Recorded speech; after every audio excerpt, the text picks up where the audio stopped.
당신이 지금 이 영상을 만난 것은 결코 우연이 아닙니다.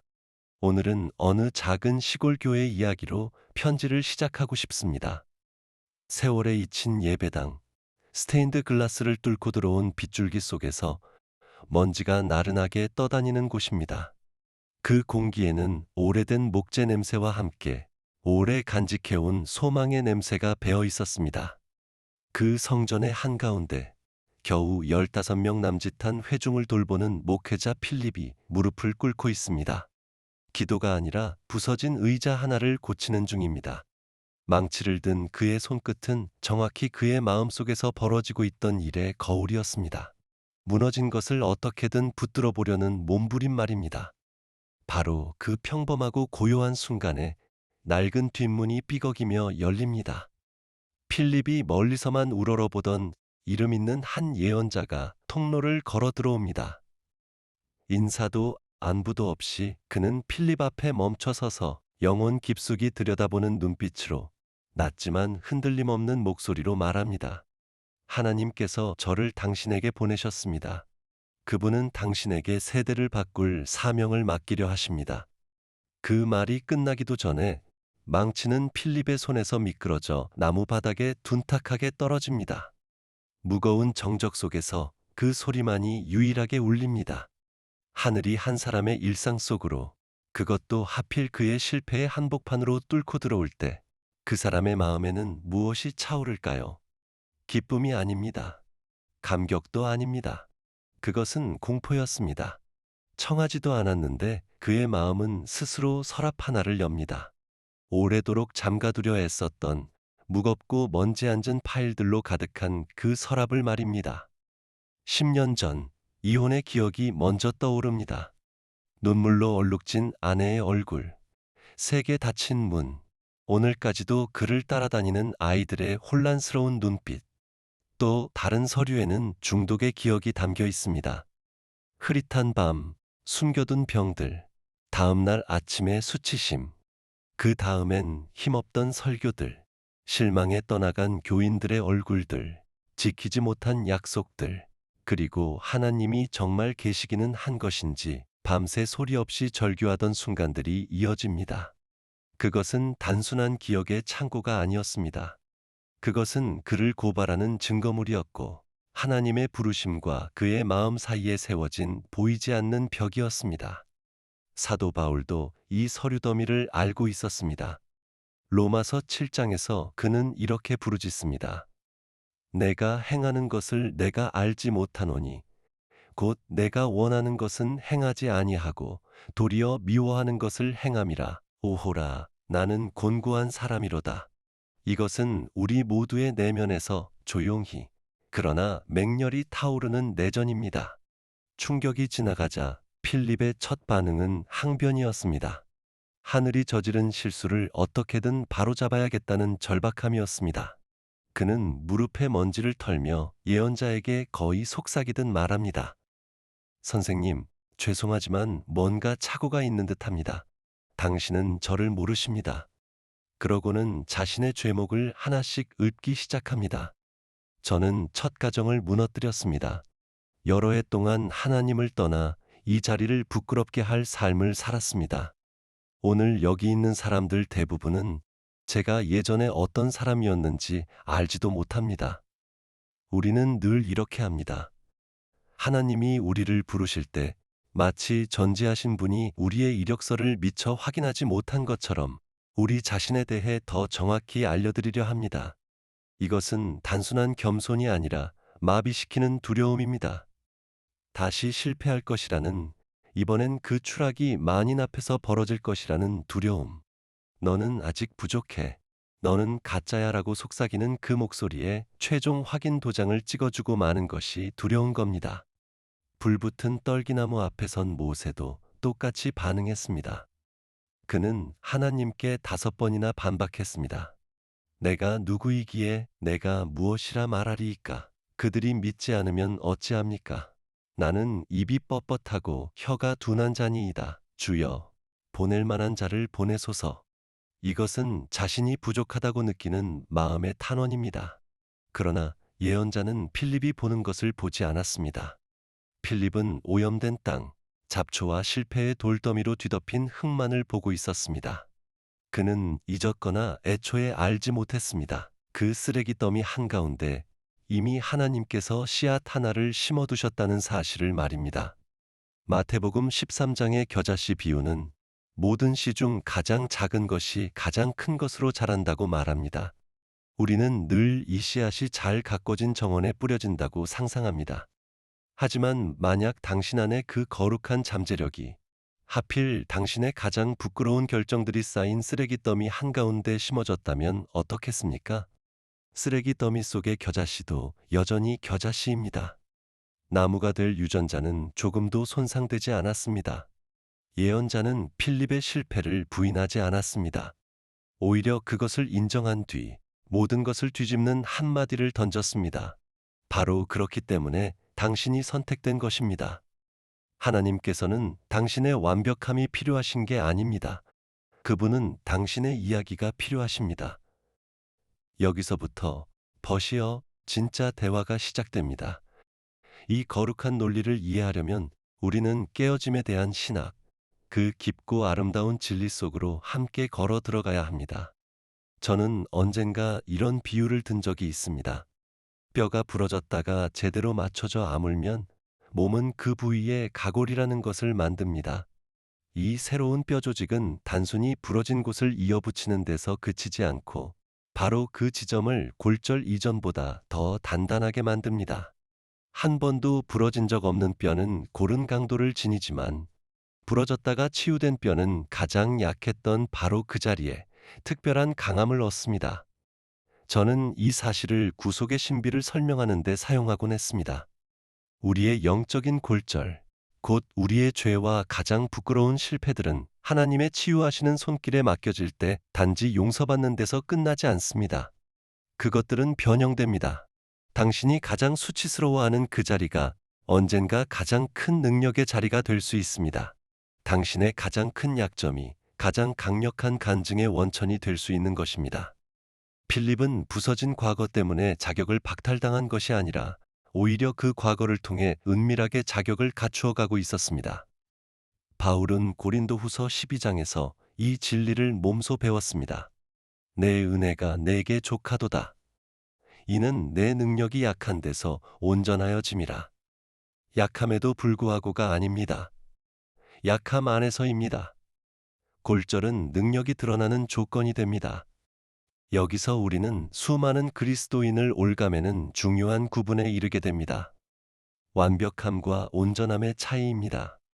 성경이 우리에게 완전하라고 말할 때 그 헬라어 텔레이오스는 흠 하나 없다는 뜻이 아니라 성숙에 이르렀다는, 창조된 목적에 도달했다는 뜻입니다. 칼은 손잡이에 상처 하나 없을 때가 아니라 잘 벨 때 온전한 것입니다. 하나님은 우리를 쓰시기 전에 흠 없기를 요구하신 적이 없습니다. 다만 그분 안에서 온전해지기를, 그분의 부르심 안에서 존재의 목적을 찾기를 요구하실 뿐입니다. 빌립보서 1장에서 바울은 이렇게 확신합니다. 너희 안에서 착한 일을 시작하신 이가 그리스도 예수의 날까지 이루실 줄을 우리는 확신하노라.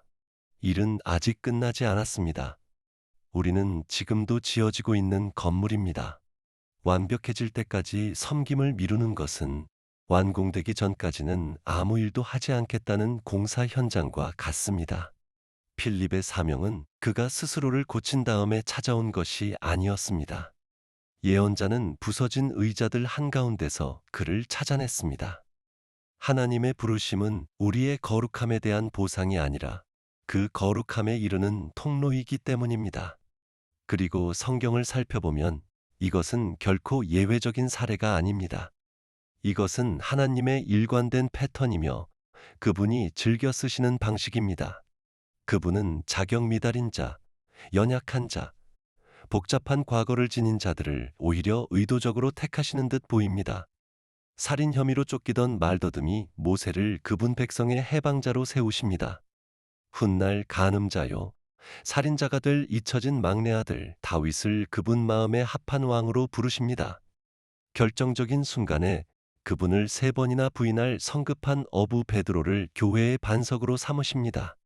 그리스도인들을 처형하던 종교 테러리스트 바울을 역사상 가장 위대한 신학자로 세우십니다. 성전의 제사장들이 아니라 5번 결혼했던 사마리아 여인에게 자신의 메시아 정체성을 처음으로 밝히십니다. 기생 라합을 그분 아들의 족보에 넣으시고 부패한 세리마태를 사도 중 하나로 부르십니다. 하나님께 더 나은 선택지가 없었을까요? 물론 있었습니다. 그러나 구속의 이야기는 자연스러운 완벽함의 이야기가 결코 할 수 없는 방식으로 은혜를 드러냅니다. 재능 있고 흠없는 사람이 성공하면 그 공의 얼마쯤은 그 자신에게 돌아갑니다. 그러나 부서진 사람, 거부당한 사람, 무너진 삶이 회복되어 영광스러운 목적에 쓰일 때 그 능력이 어디서 왔는지는 아무도 의심할 수 없습니다. 바울이 고린도전서 1장에서 말한 그대로입니다. 하나님께서 세상의 미련한 것들을 택하사 지혜 있는 자들을 부끄럽게 하시고 세상의 약한 것들을 택하사 강한 것들을 부끄럽게 하시나니 이는 아무 육체도 하나님 앞에서 자랑하지 못하게 하려 하심이라. 그렇다면 이 변화는 실제로 어떻게 이루어질까요? 실패의 서류철 사고방식에서 부러졌지만 더 강해진 뼈의 사고방식으로 우리는 어떻게 옮겨갈 수 있을까요? 현대 과학은 이 영적인 과정을 들여다볼 신기한 창문 하나를 열어주었습니다. 바로 신경가소성입니다. 뇌가 평생에 걸쳐 스스로를 재구성하고 새로운 신경회로를 만들어내는 능력입니다. 필립이 수치심 속에서 자신의 이혼을 되새길 때마다 그는 뇌 속의 부적절함이라는 신경 경로를 물리적으로 더 단단히 다지고 있었습니다. 이미 잘 닦여진 길을 계속 넓히는 셈입니다. 그러나 바울이 로마서 12장에서 마음을 새롭게 함으로 변화를 받으라고 했을 때 그는 그저 시적인 표현을 쓴 게 아니었습니다. 그는 실제 신경학적 과정을 묘사하고 있었습니다. 우리가 하나님의 진리, 우리가 용서받았고 사랑받고 있으며 과거가 미래를 결정짓지 않는다는 진리를 묵상하기 시작할 때 우리는 새로운 신경 경로를 내기 시작합니다. 처음에는 숲속의 오솔길 하나를 내는 것과 같아서 힘겹고 더딥니다. 그러나 그 길을 자꾸 걸을수록 그것은 새로운 표준 경로가 됩니다. 변화는 마법처럼 순식간에 일어나는 사건이 아니라 하나님의 말씀이 문자 그대로 우리 뇌의 배선을 다시 잇도록 허락하는 과정입니다. 이것이 바로 시편 1편이 주의 율법을 주야로 묵상하라고 말하는 이유의 과학적 배경입니다. 필립은 바로 그 신경학적 갈림길에 서 있었습니다. 수치심의 도로를 계속 닦을 것인가? 아니면 구속으로 향하는 험한 새 길을 내기 시작할 것인가? 여전히 교회당의 어스름 속에서 예언자는 마침내 사명을 밝힙니다. 필립은 아마 무언가 웅장한 것, 큰 무대에서 설교하거나 책을 쓰거나 어떤 운동을 이끄는 일을 기대했을지 모릅니다. 그러나 사명은 당황스러울 만큼 작았습니다. 이 도시에 한 청년이 있습니다. 예언자가 말했습니다. 그는 지금 공중분해된 삶을 살고 있습니다. 아무도 그를 원치 않습니다. 학교는 그를 내쫓았고 가족은 그를 포기했습니다. 하나님은 당신이 그의 멘토가 되기를 원하십니다. 그게 전부입니다. 필립의 반응은 안도와 실망이 뒤섞인 것이었습니다. 그게 전부입니까? 예언자의 대답은 하나님 나라를 이해하는 열쇠였습니다. 당신은 이 하나의 순종이 만들어낼 파장을 전혀 알지 못합니다. 여기서 우리는 순종의 나비 효과라 부를 만한 것으로 들어갑니다. 혼돈 이론에 따르면 어느 한 곳에서의 나비의 날갯짓이 몇 주 후 지구 반대편에서 태풍을 일으킬 수 있습니다. 초기 조건의 아주 작은 변화가 엄청나게 다른 결과로 이어질 수 있는 것입니다. 예수님도 겨자씨 비유로 이것을 가르치셨습니다. 가장 작은 시작이 가장 큰 열매로 자랄 수 있다는 것입니다. 하나님께 대한 순종은 전체 그림을 이해하라고 요구하지 않습니다. 다만 첫 번째 작고 두려운 믿음의 발걸음만을 요구할 뿐입니다.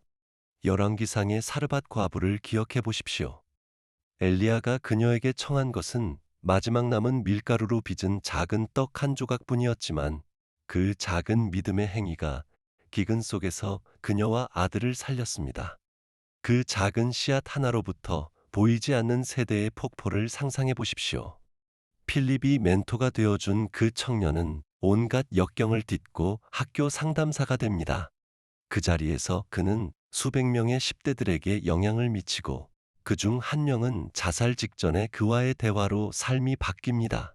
그 10대는 자라 아프리카에서 의료 선교사가 되어 수천 명의 생명을 구하고 그가 구한 아이 중 하나는 훗날 자기 나라의 지도자가 되어 수백만 명의 삶을 바꿀 정책을 세웁니다. 대륙과 세대를 가로지르는 은혜의 폭포. 그 모든 것은 텅 빈 교회에서 부서진 목회자 한 사람이 문제아 한 명을 돕겠다고 네 하고 대답했기 때문에 시작되었습니다. 우리는 우리 순종의 전체 규모를 결코 알 수 없습니다. 마찬가지로 우리는 불순종으로 놓쳐버린 기회의 크기도 결코 알지 못합니다. 하나님께 드리는 모든 예는 우리가 결코 만나지 못할 사람들을 먹일 생명나무를 심는 일입니다. 우리는 누가복음 15장 탕자의 비유에서 이 원리를 다시 확인합니다.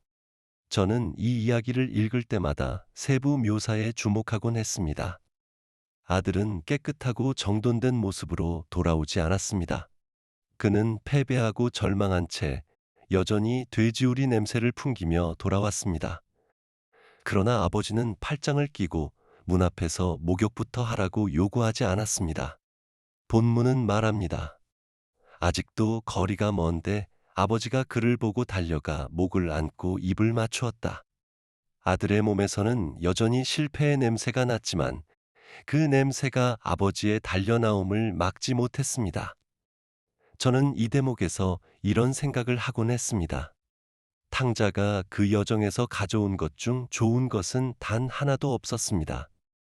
다만 바닥을 쳐본 경험 하나만은 예외였습니다. 그리고 바로 그 경험이 그로 하여금 아버지의 집을 이전에는 결코 몰랐던 방식으로 감사할 수 있게 했습니다. 죄와 실패의 골짜기를 지나온 우리의 여정은 낭비가 아니었습니다. 그것은 자격증이었습니다. 그 자격증은 우리가 같은 골짜기에 있는 다른 사람을 섬길 수 있도록 우리를 준비시킵니다. 필립이 그 청년에게 다가갈 수 있었던 것은 그의 과거에도 불구하고가 아니라 정확히 그 과거 때문이었습니다. 그는 무너짐의 맛을 알고 있었습니다. 이것이 하나님 나라의 뒤집힌 수학입니다.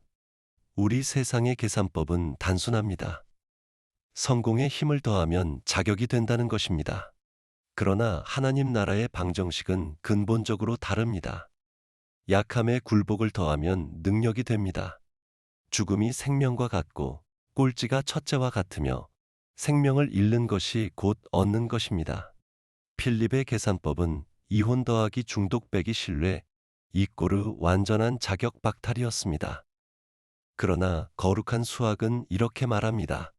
구속된 실패 더하기 기꺼운 마음 이꼬르 상상할 수 없는 능력의 도구. 필립은 갈림길에 서서 자신의 가능성을 계산하고 있었지만 잘못된 계산기를 손에 들고 있었던 것입니다. 하나님의 부르심 앞에서 우리가 던져야 할 질문은 결코 내가 할 수 있는가가 아닙니다. 언제나 그분이 나를 통해 하실 수 있는가입니다. 그러나 결정은 예언자 앞에서 즉각 내려지지 않았습니다. 진짜 전투는 침묵 속에서 벌어졌습니다. 사흘밤이 지난 새벽 2시, 필립은 다시 텅 빈 교회당에 있었습니다. 이번엔 그가 바닥에 엎드려 있었습니다. 자기 연민의 눈물이 아니라 순전한 굴복의 눈물이 낡은 나무 바닥에 작은 웅덩이를 만들었습니다. 싸움은 그렇게 끝났습니다. 그는 마침내 하나님과의 논쟁을 멈추고 그분의 실수를 설득하려는 시도를 그만두었습니다. 그의 마음속 기도는 단순하고 잔인할 만큼 정직했습니다. 하나님, 저는 이해가 안 됩니다. 주께서 보시는 것을 저는 보지 못합니다. 저는 여전히 가짜처럼 느껴집니다. 두렵습니다. 하지만 주께서 말씀하시니 가겠습니다.